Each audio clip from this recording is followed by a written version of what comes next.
అందరికీ నమస్కారం. ఆ సాయినాథుని దివ్య ఆశీస్సులు ఎల్లప్పుడూ మన అందరి యందు ఉండాలని మనస్ఫూర్తిగా కోరుకుంటున్నాను.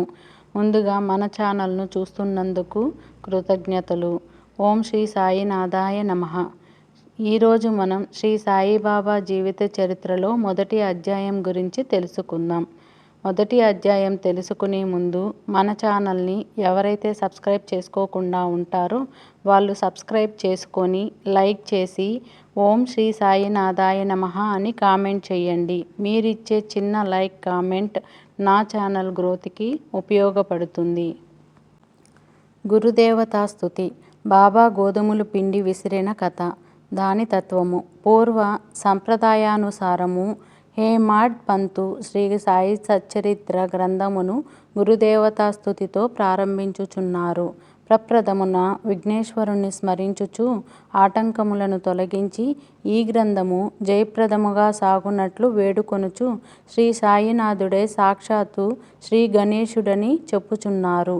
పిమ్మట శ్రీ సరస్వతీదేవిని స్మరించి ఈమె తనని గ్రంథ రచనకు పురికొల్పినందుకు నమస్కరించుచు శ్రీ సాయియే సరస్వతీ స్వరూపులై తమ కథను తామే గానము చేయుచున్నారనియూ చెప్పుచున్నారు. తదుపరి సృష్టి స్థితిలయ కారకులగు బ్రహ్మ విష్ణు మహేశ్వరులను ప్రార్థించి శ్రీ సాయియే త్రిమూర్త్యాత్మక స్వరూపులనియు వారి మనలను సంసారమును నదిని దాటించుననియు చెప్పుచున్నారు. తరువాత తమ గృహదేవతయగు నారాయణ ఆదినాథునకు నమస్కరించి వారు కొంకణ దేశంలో వెలసిరనియు ఆ భూమి పరశురాముడు సముద్రము నుండి సంపాదించినదనియు చెప్పుచు వారి వంశ మూల పురుషుని స్తోత్రము చేసిరి.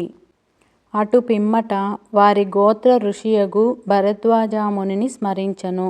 అంతేగాక యాజ్ఞవల్క్యుడు, భృగుడు, పరశురాముడు, నారదుడు, సనకసనందనాథులు, సనత్కుమారుడు, శుకుడు, శౌనకుడు, విశ్వామిత్రుడు, వశిష్ఠుడు, వాల్మీకి, వామదేవుడు, జైముని, వైశంపాయనుడు, నవయోగీంద్రులు మొదలైన పలువురు మునులను, నివృత్తి, జ్ఞానదేవు, సోపాను, ముక్తాబాయి, జనార్దనుడు, ఏకనాథుడు, నామదేవుడు, తుకారాం, కాన్హా, నరహరి తదితర అర్వాచీన యోగీశ్వరులను కూడా ప్రార్థించెను. తరువాత తన పితామహుడైన సదాశివునకు, తండ్రి రఘునాథునకు, కన్నతల్లికి, చిన్నతనము నుండి పెంచి పెద్ద చేసిన మేనత్తకు, తన జ్యేష్ఠ సోదరునకు నమస్కరించెను. అటుపై పాఠకులకు నమస్కరించి తన గ్రంథమును ఏకాగ్ర చిత్తముతో పారాయణ చేయుడని ప్రార్థించెను. చివరగా తన గురువు దత్తావతారమగు శ్రీ సాయిబాబాకు నమస్కరించి తాను వారిపై పూర్తిగా ఆధారపడియున్నానని చెప్పుచు ఈ ప్రపంచము మిథ్యయనియు బ్రహ్మయే సత్యమనే అనుభవమును తనకు కలిగించు శక్తి వారికే కలదని చెప్పుచు ఈ ప్రపంచంలో ఏ ఏ జీవియందు పరమాత్ముడు నివసించుచున్నాడో వారందరికీ నమస్కరించును.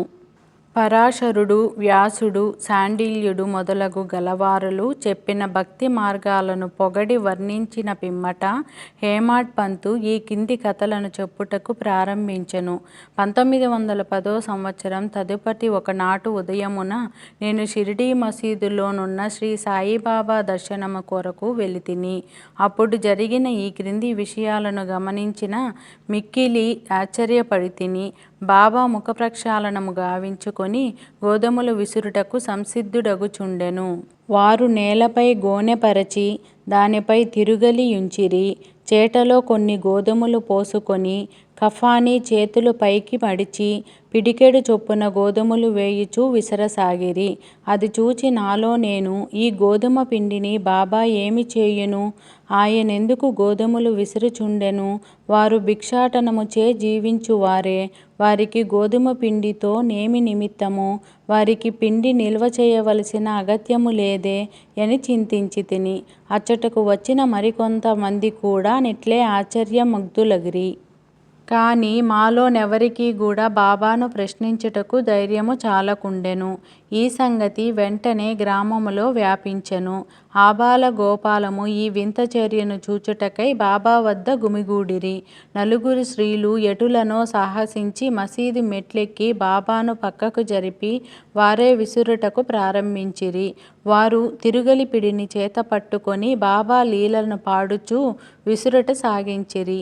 ఈ చర్యను చూచి బాబాకు కోపము వచ్చెను. కాని వారి ప్రేమకు భక్తికి మిగులు సంతసించి చిరునవ్వు నవ్విరి. విసరునప్పుడు స్త్రీలు తమలో తామెట్లనుకొనిరి, బాబాకు ఇల్లు పిల్లలు లేరు, ఆస్తిపాస్తులు లేవు, వారిపై ఆధారపడిన వారు, ఆయన పోషించవలసిన వారెవ్వరునూ లేరు. వారు భిక్షాటనముచే జీవించువారు కనుక వారికి రొట్టి చేసుకొనుటకు గోధుమ పిండితో నిమిత్తము లేదు. అట్టి పరిస్థితులలో బాబాకు గోధుమ పిండితో నేమి పని? బాబా మిగుల దయార్ధ హృదయుడగుటచే మనకి పిండిని పంచిపెట్టును కాబోలు. ఈ విధమున మనమున వేర్వేరు విధముల చింతించుచు పాడుచు విసురుట ముగించి పిండిని 4 భాగములు చేసి ఒక్కొక్కరు ఒక్కొక్క భాగమును తీసుకొనుచుండిరి. అంతవరకు శాంతముగా గమనించుచున్న బాబా లేచి కోపముతో వారిని తిట్టుచూ నిట్లనెను. ఓ వనితలారా, మీకు పిచ్చి పట్టినదా ఏమి? ఎవరబ్బ సొమ్మనుకొని లూటీ చేయుచుంటిరి? ఏ కారణము చేత పిండిని గొంపోవుటకు యత్నంచుచున్నారు? సరే, ఇట్లు చేయుడు. పిండిని తీసుకొని పోయి గ్రామపు సరిహద్దులపైని చల్లుడు. అది విని యా వనితలాశ్చర్యమగ్నులైరి, సిగ్గుపడిరి. గుసగుసలాడుకొనుచు ఊరి సరిహద్దు వద్దకు పోయి బాబా యాజ్ఞానుసారము ఆ పిండిని చల్లిరి. నేనిదంతయు జూచి షిరిడీ ప్రజలను బాబా చర్యను గూర్చి ప్రశ్నించితిని. ఊరిలో కలరా జాడ్యము గలదనియూ దానిని శాంతింపజేయుటకది బాబా సాధనమనియూ చెప్పిరి. అప్పుడు వారు విసిరినవి గోధుమలు కావనియూ వారు కలరా జాడ్యమును విసరి ఊరికవతల పారద్రోలిరనియూ చెప్పిరి. అప్పటి నుండి కలరా తగ్గెను. గ్రామంలోని ప్రజలందరూ ఆనందించిరి. ఇదంతయు వినిన నాకు మిక్కిలి సంతతము కలిగెను. దీని గూఢార్థము తెలుసుకొని కుతూహలము కలిగెను. గోధుమ పిండికి కలరా జాడ్యమునకు సంబంధమేమి? ఈ రెండింటికి గల కార్యకారణ సంబంధమేమి? ఒకటి ఇంకొక దానినెట్లు శాంతింపజేసెను? ఇదంతయు అగోచరముగా తోచెను. అందుచే నేను తప్పక ఈ విషయమును గూర్చి వ్రాసి బాబా లీలలను మనసారా పాడుకొనవలయునని నిశ్చయించుకొంటిని. ఈ లీలలను జూచి ఇట్లు భావించుకొని హృదయానందపూరితుడనైతిని. ఈ ప్రకారముగా బాబా సచ్చరిత్రను వ్రాయుటకు ప్రేరేపింపబడితిని. అట్లే బాబా కృపా కటాక్షములచే ఆశీర్వాదములచే గ్రంథము నిర్విఘ్నముగను జయప్రదముగను పూర్తి అయినది. తిరుగలి విసురుట దాని వేదాంత తత్వము. తిరుగలి విసురుటను గూర్చి షిరిడీ ప్రజలనుకొని రీతియే కాక దానిలో వేదాంత భావము కూడా కలదు. సాయిబాబా షిరిడీయందు సుమారు 60 ఏళ్ళు నివసించెను. ఈ కాలమంతయు వారు తిరుగలి విసురుచునే ఉండిరి. నిత్యము వారు విసురినది గోధుమలు కావు, భక్తుల యొక్క పాపములు, మనోవిచారములు మొదలగునవి. తిరుగలి యొక్క క్రింది రాయి కర్మ, మీది రాయి భక్తి. చేతిలో పట్టుకొనిన పిడి జ్ఞానము. జ్ఞానోదయమునకు గాని ఆత్మసాక్షాత్కారమునకు గాని మొట్టమొదట పాపములను కోరికలను తుడిచివేయవలయును. అటు పిమ్మట త్రిగుణరాహిత్యము పొందవలెను. అహంకారమును చంపుకొనవలయును. ఇది వినగానే కబీరు కథ జ్ఞప్తికి వచ్చును.